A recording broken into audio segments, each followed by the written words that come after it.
Welcome to Luca is a Billionaire, where the only thing I invest in is your answers.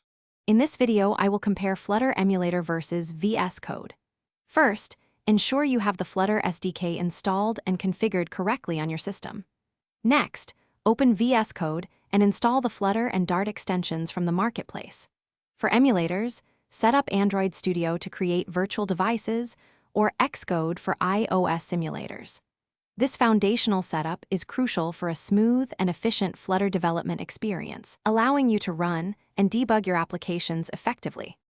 Flutter emulators, or physical devices, offer a crucial testing ground for your applications.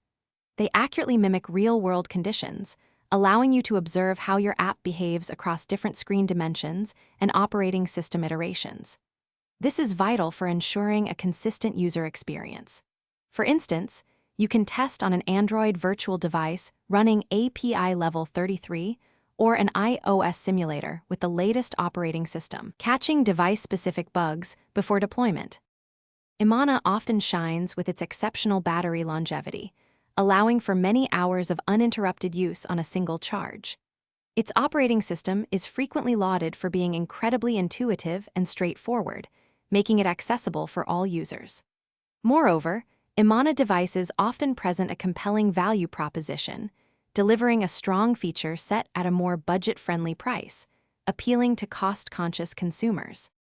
Ultimately, Flutter emulators and VS Code are not competing, but rather complementary tools. VS Code is where you craft your application's logic and design, leveraging its powerful editing and debugging capabilities. The emulator is where you bring that code to life, observing its behavior and user interface on a simulated device. Together, they form a robust and efficient ecosystem, allowing you to develop, test, and refine your Flutter applications with maximum productivity and confidence. Thanks for watching and please subscribe. It's the best investment you'll ever make.